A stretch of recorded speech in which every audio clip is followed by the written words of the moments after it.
never done a talk, literally. That's that there's a like I can be home. It's like we don't have a get ready, get set, go room here. I didn't go to a certain back room at the place here and meditate and everything like that. And I'm getting ready, and then it's like, okay, I steel my intention to be of help to everyone. I'm set now, and then go. It's not like that at all. I'm just doing whatever's happening. Then you show up here, and then something else happens. Yeah, yeah. So that's that. And hopefully you'll feel something, because it's really a transmission to yourself from yourself, really. Yeah? It's just if there's a certainty in the room, you'll sense it stronger than you would if you were just walking by yourself. That's what happens. Just like probably with all those crystals and those 3,000 people at John of God, it produces a lot of energy, yeah?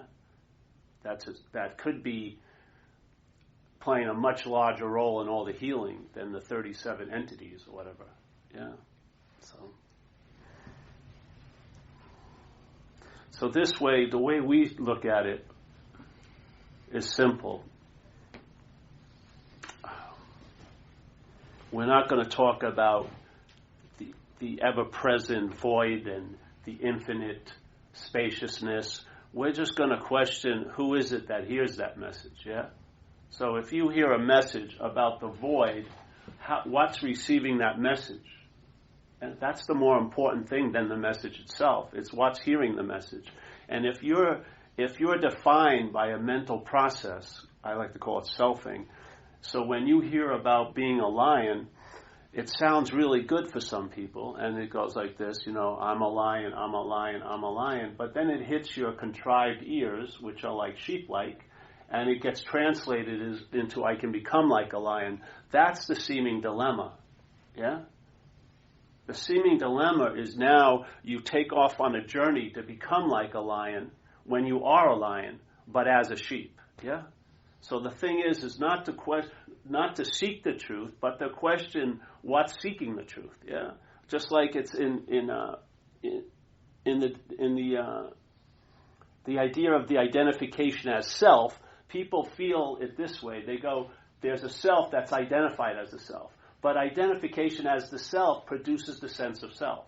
Yeah, the self doesn't have isn't having a drive to identify as a self. The identification as self, which is a mental process, produces a sense of self. Yeah? So every time a thought happens and there's a noticing of it, there's the feeling that you're the thinker of it. Yeah? It's not a thought. If it was just a thought, it would be easily gotten over. Yeah? But because of the identification as the body, and then there's a feeling involved, it's like a thought that you're a self wrapped in a sense of being a self. Yeah? And so some people call like the ego the self, but it's not, in a way, because there's a feeling that you have an ego, right? That's the sense of self. The owner of the ego is the sense of self. That's where the bondage lies.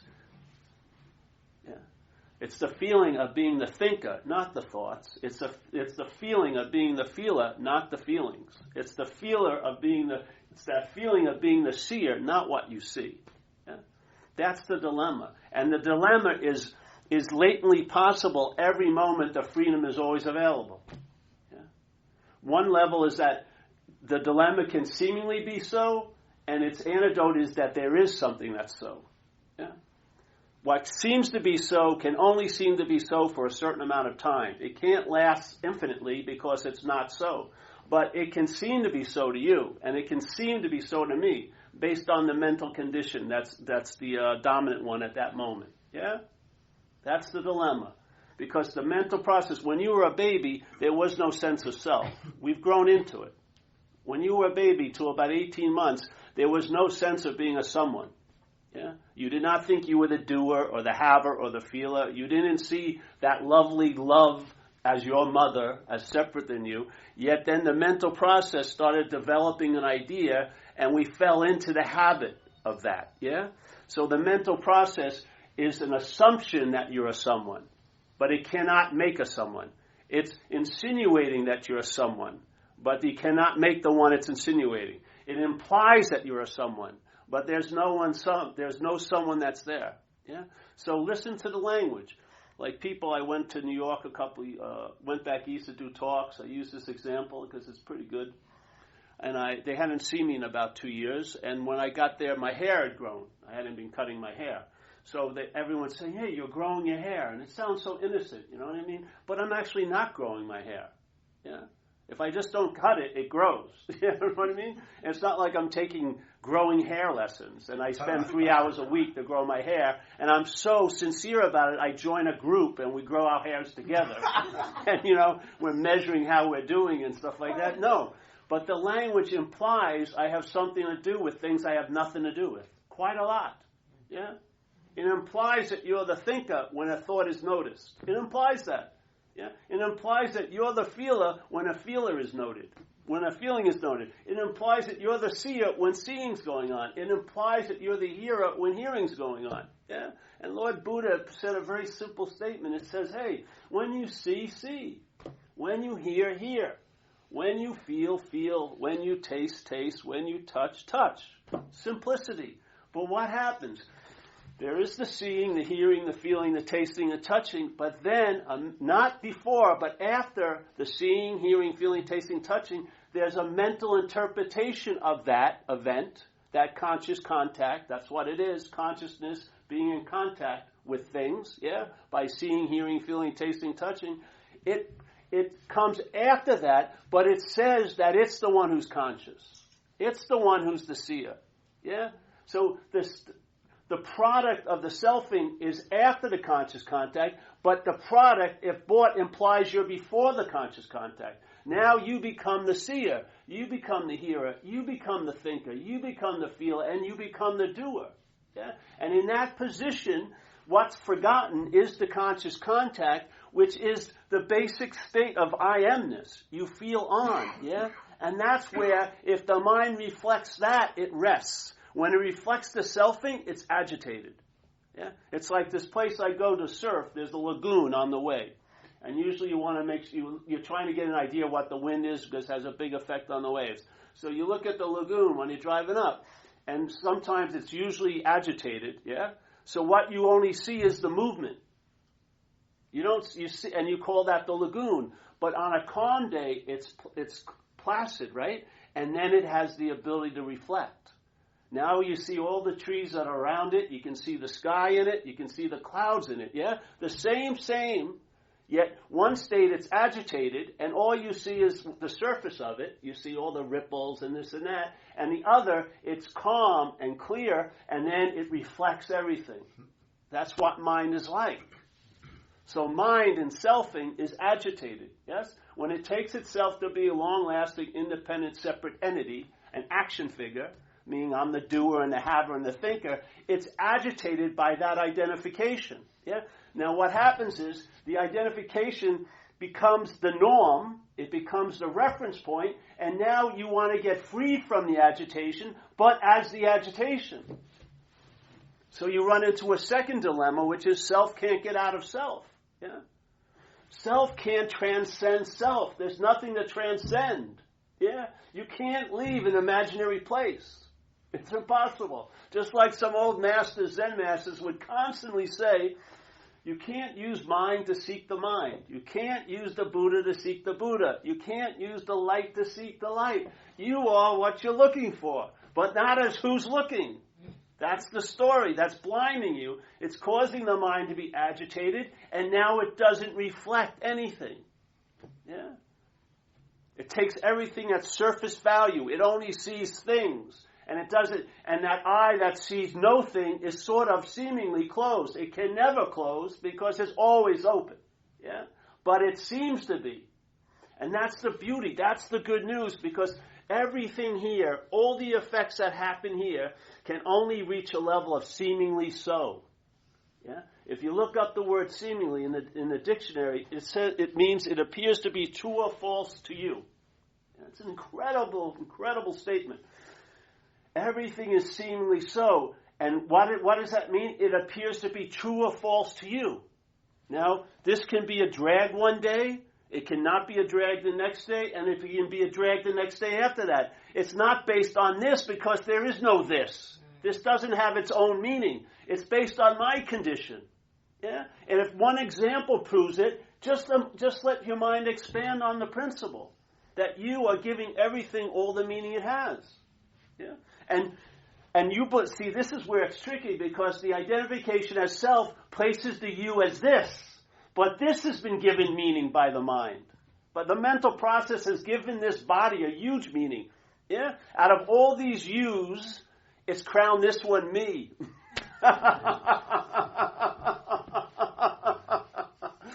I rise above all others, not by any ability, but just by the mere assumption that I must be different because it's me. So to me, you're never going to be a me to me. You're always going to be a you, my friend. And in fact, I'm always going to be a you to you. But right at the same moment, where everyone in this room is seeing you as a you, you're feeling like a me. Literally. No matter how many yous I see, I override it by a feeling. If it was just a thought, it would be easily to get over. But it's a feeling. It doesn't say, it says the sense of self. Small s. It's a feeling, a sense. You have a vague sense that you're the doer, you're the haver, you're the seer, you're the feeler, you're the teacher. And you did not seemingly, this event, when it was a baby, did not have it. That wasn't the condition it was in. It grew into this condition. Yeah? And if it grew into this condition, and basically its true nature hasn't been changed by that, it can grow out of it, and its true nature hasn't been changed by that. That's the damn good news, because everything can only seemingly be so. And what makes this seem real, where does this get its reality? If it doesn't have any. Where does something that's empty, if you follow Buddhism, the idea of emptiness, how does something that's empty get such a feeling of being real? It must be lent that reality by us. It can't get it anywhere else. There isn't a big place. There isn't like a real store in Omaha that it sends for some realness. No, we give it the reality it has. How could we do it unless we were the reality? Nothing else is giving it. This isn't giving it that meaning. This Zafu isn't saying there's a Zafu. You know what I mean? It's not. The only thing that's going on here, we're giving it the meaning. And if it seems as real can be, is because we're the reality that's seemingly taking it to be real. Yeah? And if we are the reality that's seemingly taking it to be real, we can also rest in the reality and not seem to take it to be real. And there's the immunity. There's the freedom. And when the freedom dawns on you, you realize none of that shit ever possibly happened. It's all been seemingly so. And because it's seemingly so, it can only pull this trick off in time. It could not last in the same space of so-ness. Yeah? It has to appear in a certain different dimension or a different theme, time-based. Yes? And in that, you can seemingly be fucked for 80 years. But in fact, every moment of that day that you thought you were screwed, the possibility of not that being so was available. Every freaking second of every moment that there's a consciousness being available right now. And there's a mind to reflect that. Yeah. To me, that's the possibility of freedom. It doesn't happen in a certain event 10 years ago or 8 years ago. It's a possibility, just like everything else is. Yeah? Everything is like those things in the internet, the cloud. Our mind, there's tons of possibilities that are just waiting to find expression through this event. Yeah? Tons of possibilities. Yeah. Self-centeredness, what will happen in self-centeredness, because it's a form of looking. Yeah? Self-centeredness, when life is looked at as if it's happening to you, you're in a form of blindness. You really are. You think you're really busy looking all day, but that looking is blind to what's seen. Yeah? So it actually reinforces the insane idea that you're not that. The more you look, the harder you'll never freaking find with this bifocal view of subject-object. But what's looking, like St. Francis says, what's looking is what you're looking for. Not who's looking, but what's looking. And everyone goes, where? No, that's it. While you're looking, that's what's looking. While you're looking for, that's what you're looking for. The thing that's the vehicle for all this looking is what you're looking for. Yeah? When it's not commandeered by self-centeredness, by a mental process, it's seeing. When it's co-opted by a mental process called selfing, it's looking. Yeah? The looking is blind to the seeing. Yeah? But the seeing could never be blinded by the looking. But the looking is blind to the seeing. When we're up the ass of self, when we're absorbed in that self-centeredness, we will seemingly be blind to the seeing, but the seeing has never been blocked off from itself by the looking, ever. In a way, you become irrelevant. That's why it's viable. If it's you that has to do something to arrive there, it'll be you that thinks you didn't do something to get it kicked out. Yeah? It's the you that will hear something about enlightenment, and your mind will use that to drive you freaking crazy for years coming to talks like this. Looking to hopefully finally get it someday. Yeah? But the fact is, me and you, a lot of us, we've wanted to be there to experience our own absence. It's not available as an experience. If you're waiting to get it, you're not going to get it.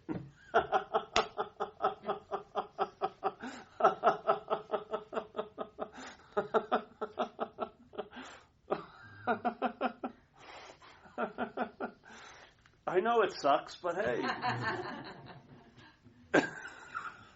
I mean, really, look at what people do with peace, the word peace. You would think peace signifies, some relaxation, and, I think so.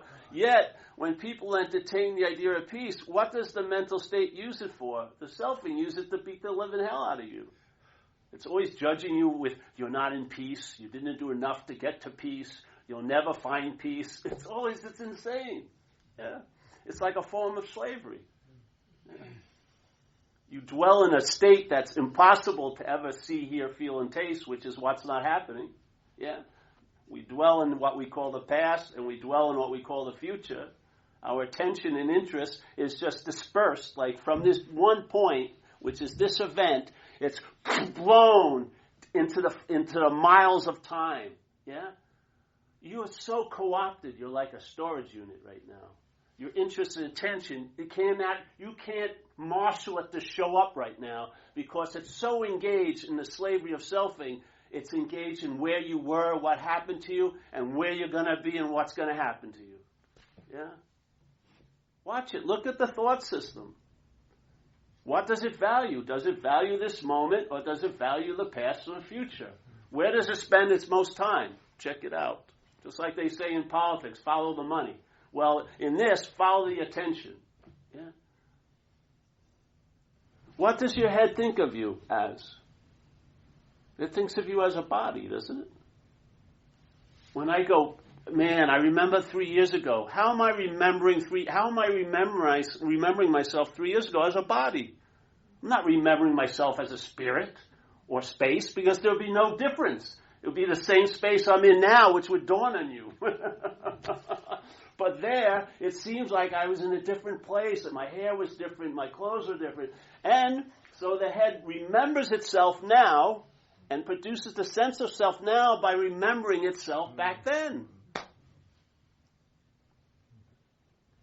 And it uses the future for the same thing. When there's thoughts about you in the future, you are pictured as a body. Yeah? What's going to happen to you? I'm going to get cancer, or I'll be destitute, or this and that.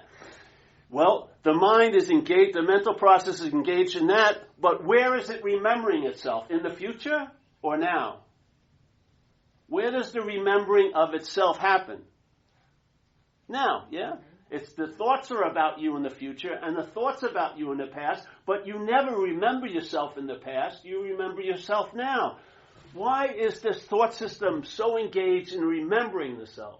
Because the sense of self isn't like a self-generated. There is no self. So for it to seem to appear now, it has to be remembered. Yeah? For you to think of a chair that's been removed out of this room, you have to remember the chair. You have to think, oh, I was here last week and the chair was there, yes? Or there would be no existence in a sense to you with that chair. But see, this is the beauty of it. What would happen if, this is what happened with me. All I needed was someone to point out to me that maybe, Paul, maybe you're not a long-lasting, independent, separate entity. Yeah? That maybe you're not the big mover and shaker and the doer and haver that you believe you are. And what I've heard was a simple example. Let's say there's a meeting in the room over here. I'm sorry I'm staring at you, bro. I'm giving you a Paul of God. Paul of God. You'll have to go see John of God after this. So let's say there's a pretty woman in the room over here, yeah, and I'd like to meet her because I like to get together with her, and I have a feeling that she'd really help me, maybe save me, yeah, make me have happiness in my life. So I'm really, really interested in hearing what she has to say because I don't want to ask her to go out, dry. I want to have my bet hedged, So I'm hoping, is she talking about me? And people are here and I'm doing a talk, but they're going, Paul, you're supposed to be doing this talk. And I agree with them, but I can't marshal my attention away from that because it seems much more important than this event. Yeah. And so then someone brings up a book and says, here, Paul, read this. It's a book about how to lose interest in a conversation in another room. So I read through a few pages. I agree with it, but I can't seem to stop.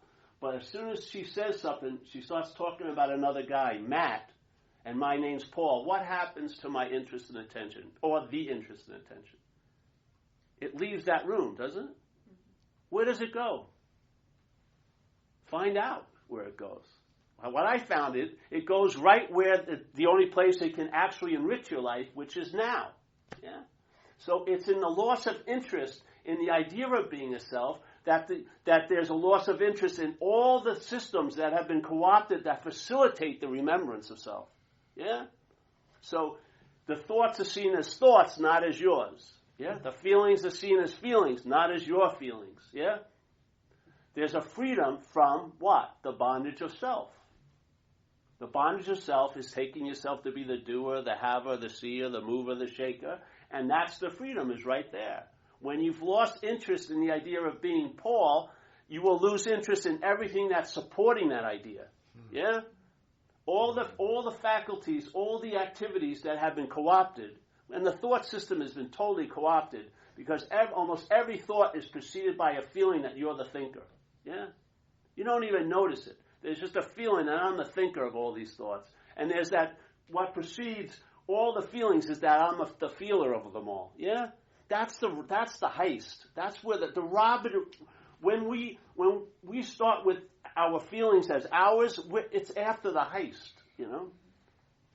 I mean, there's no way you can stop the crime. You're in the middle of the crime. It's already occurred. But what would happen if it wasn't about you? Then you would start seeing life happens instead of life happens to me. Yeah.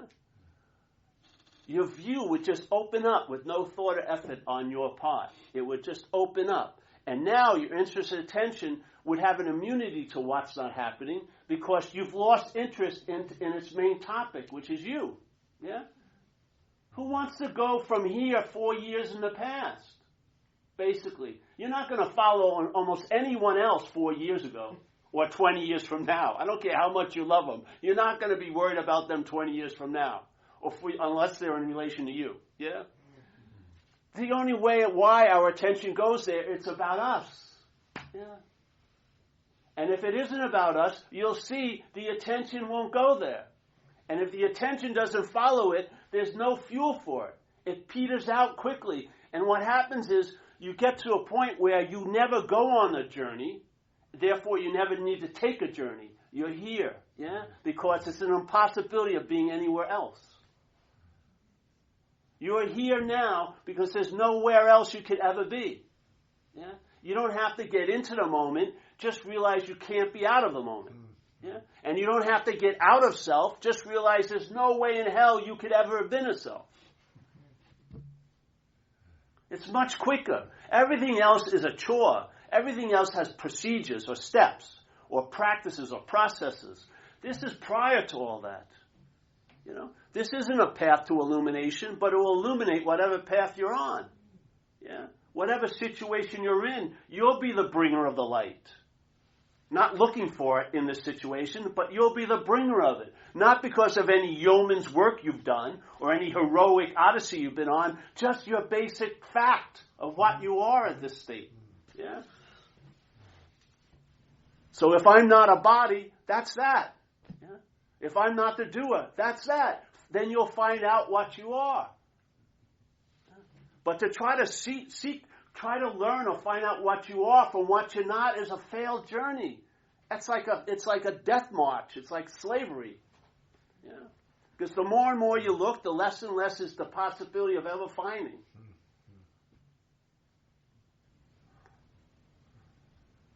I'm in a community. I'm in a way of life. But I'm not looking for that way of life to illuminate me, and it never did. What it did was it diminished the mental condition that allowed the obvious state of light and grace to become available or obvious to me. It wasn't like it was never there and somehow I brought it into existence. It's all there is. But when I was busily up the ass of self, I seemingly was in a state of forgetting it. Yeah? And how was I in that state of forgetting all there is? By remembering all that I'm not. That's why there's an old, Japanese Zen master, Dogen, said, to study Buddhism is to study the self, yeah? The small s. And to study the self is to forget the self. Why is forgetfulness, or St. Francis says, it's in self-forgetting that all this stuff will happen. Why did they use the word forgetting? Because in this dualistic expression, it's the antidote to remembering. Yeah? If the self is only seemingly so, and that seemingly so, for it to have a seeming appearance, it has to be remembered, yeah? Then forgetting is a damn good way to go.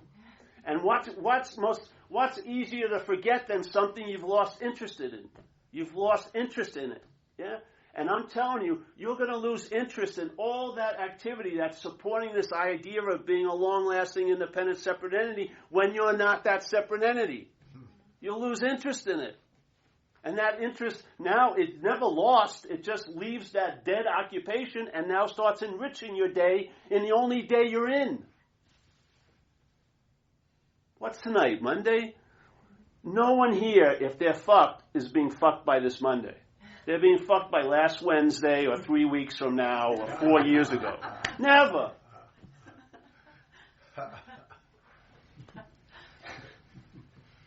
Literally. People here, nothing, this talk isn't going to go long. Hopefully there's no threats going on. Yet a lot of people will be totally contracted. Why? Because they're not responding to what's going on. They're reacting to what's not going on. They're not, but their head is. Yeah, but they take themselves to be their head. So therefore, it's seemingly so. Because you're the reality.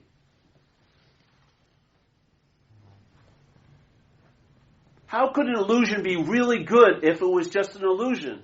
It has to be taken to be so by the reality.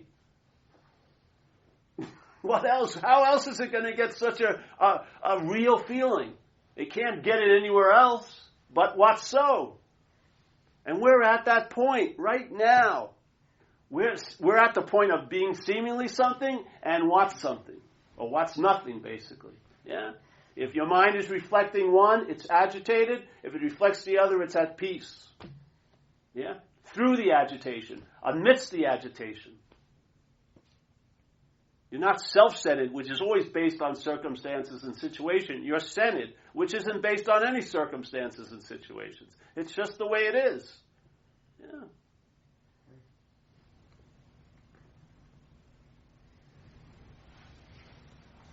So to look for what you are, much better to see what you're not. I'm telling you.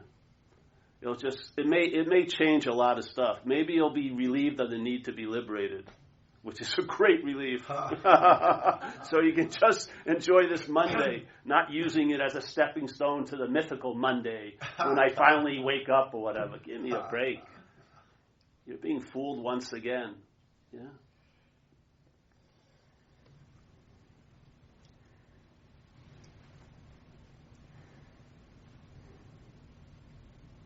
So I always use this term, the act of identification as self. And some people I've noticed when they talk to me, they still take self as a noun, yeah? So this active identification as is the verb, and then self is the noun. No, it's a verb. Active identification as self. There is no self. That's why I use the term selfing. But there's an act. There's an act of identification as a self. Yeah?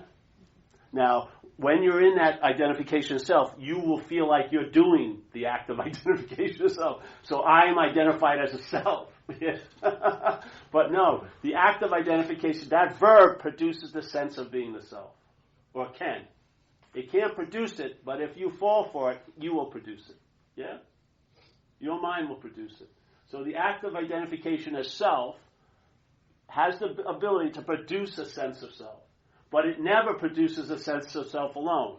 It needs what it's appearing to produce it. Yeah? Like in recovery, we use the acronym for FEAR, false evidence appearing real. So false evidence appearing real is based on to who it's appearing. Yeah? How could false evidence ever be real? It can't. But it can appear to be real to what? What's real? Yeah? What's real can lend its reality to something that's false and have it seemingly real. Yeah? Course in Miracles says it in a beautiful way. You and I are the dreamer of the dream.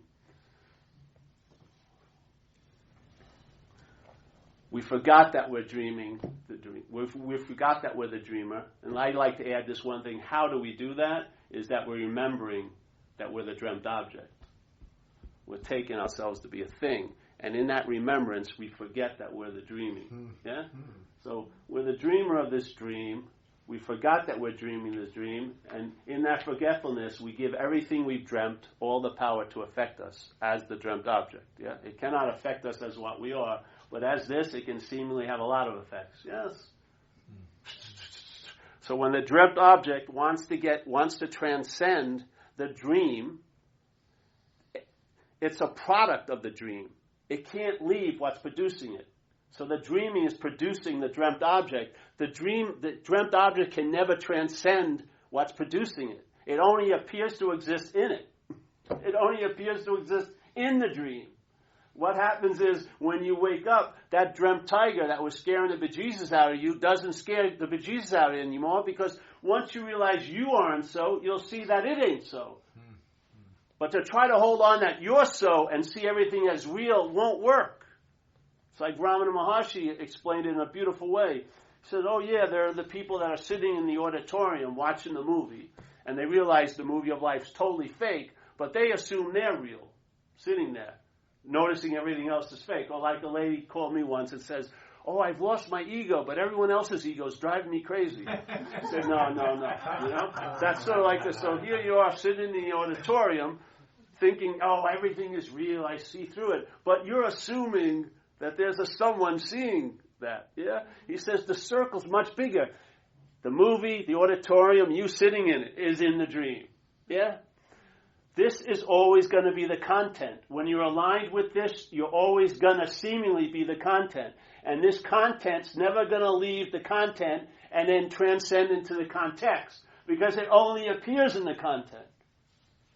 It's recognizing you are not that. There's no transcendence necessary, because you don't have to go anywhere, because you've never been anywhere to get out of. It's beautiful. It takes no time.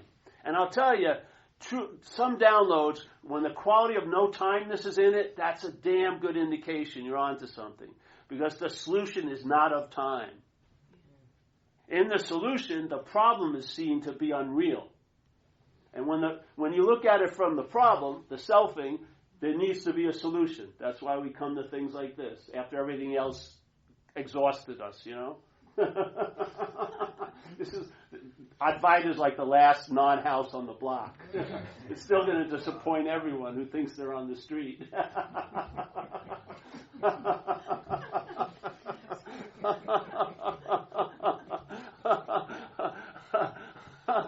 I feel like a non-self today, as a self.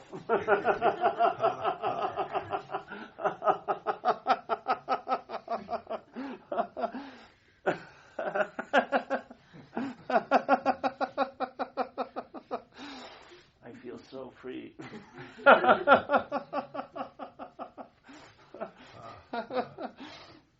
So this whole idea, like, for me, it was like a beautiful revelation when I realized why I failed all the time was I was trying to get out of an imaginary place.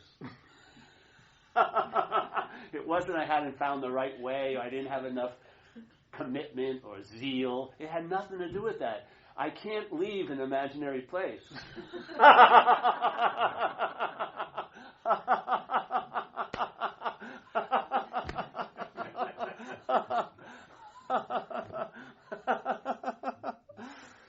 And so how much time would it take to leave an imaginary place? None. Not at all. Yeah. How much time does it take to get out of what you've never been in? No time whatsoever. Yeah.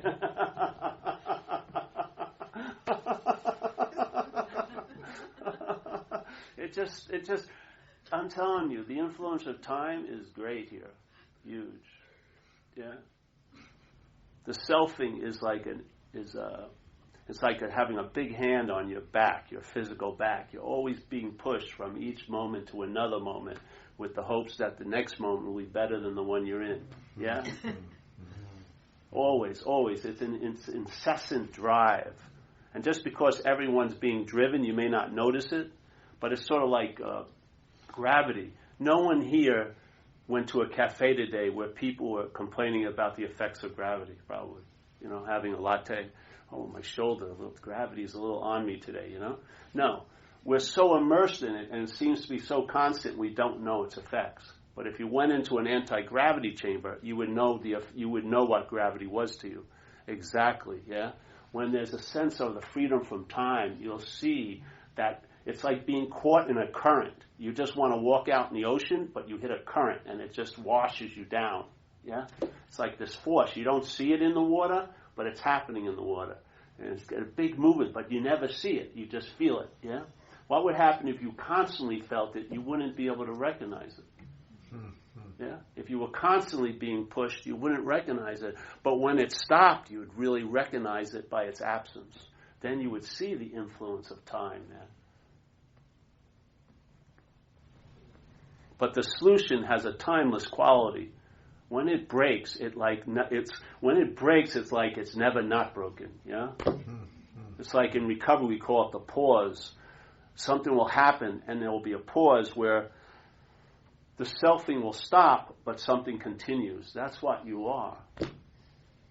That's the original face of Zen. It's no face at all. What's happening is conscious contact is occurring. Consciousness moving through this apparatus, producing a contact with things. Yeah. And there's an awareness of that. I would say you and I are the awareness of that I am, of consciousness moving through the body. Yeah? And then after, in time, a mental process arises and produces this idea of being a someone. Yeah? And then the mind takes itself to be that, and then all of the faculties, all the feeling now get co-opted to reinforce the idea of being the feeler. All the thoughts are now used to reinforce the idea of being the thinker. All the seeing is now used to facilitate the idea of being the seer. Yeah? Yet, before that, prior to that, the conscious contact, prior to that was the awareness, and then the conscious contact and the awareness of that, and then a mental process claiming the conscious contact. It cannot claim the awareness because it has no fucking idea of the awareness.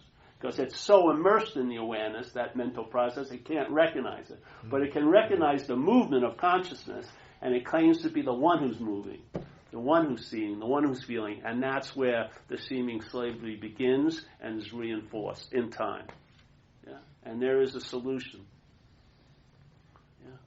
Ramana Maharshi would say it, and I think Nisargadatta says it.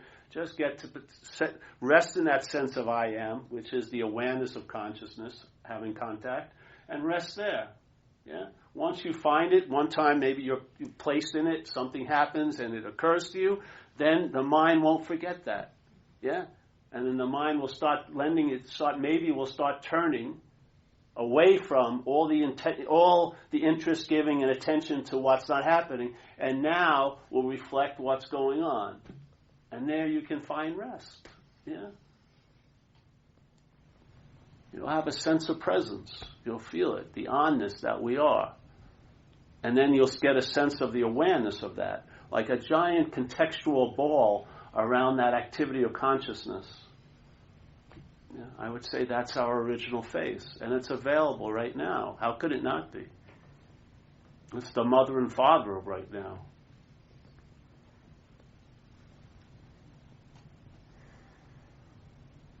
And for me, it just breaks, for like on a dog shit level, it will just allow us to travel lighter. And really that's what you're looking for. You may call it enlightenment or thing, but if you had a contentment and satisfaction, you'd give up all the symbols and all the words, and you would just rest in that, which is revealing itself. Not in a word or a symbol, but in an actuality. Yeah? Mm-hmm. And rest begets more rest. How could it not?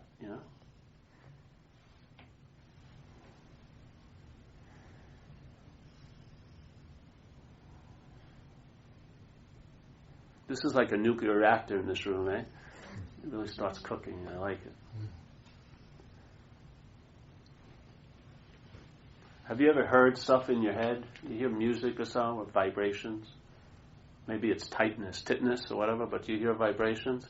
And the vibrations are obvious before any other sound that you hear, yeah? And they're actually more constant in your breath. If that's occurring, rest there. Yeah, whatever.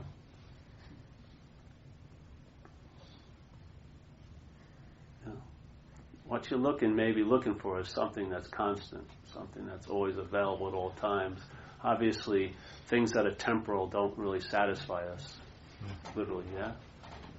We lose interest in them. But I would say, if you shopped at the timeless store, you may come out with nothing, and you'll realize you went in with nothing, and that's the biggest something of all. Really. You'll be freed of looking because you'll be seeing. And you'll realize that's what I was looking for.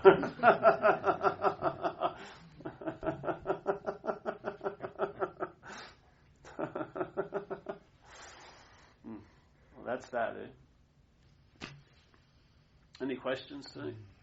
We could just sit here too. It's nice, juicy, the quiet. But I don't like to get too indulgent in that, because then people start thinking there's something again. I'm feeling this. No, you're not. It's just what's happening. Any questions?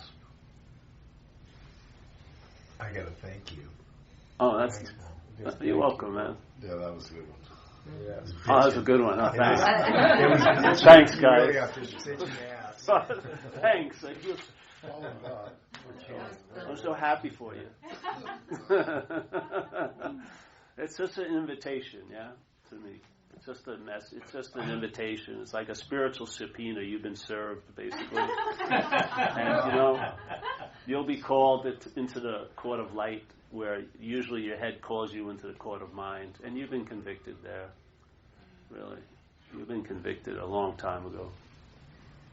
But in the court of light, everything gets annulled. Yeah. A freedom that was always so becomes so, seemingly so to you. And it's amazing when what is so becomes seemingly so to you, because it really delivers the goods. Can you imagine if you're giving everything the meaning it has, and you can make something that's false appear to be real? Can you imagine if you turn that onto what's real? You've been making mountains out of molehills. You've been making things that are not real seem so real. That same quality, there's nowhere to turn, but we'll symbolize it. Turning there and lending that reality that you can make to the reality that is. Find out, find out. Yeah. Actually, I kind of had this thread through the whole thing, but that makes something that it's that too, though. Mm-hmm. That experience is that too, even though you're turning to see that it's that, but it's that. Yeah. It's not that. Yeah. It seems to be there's this thing that it's all inclusive. It feels that it's not that instead.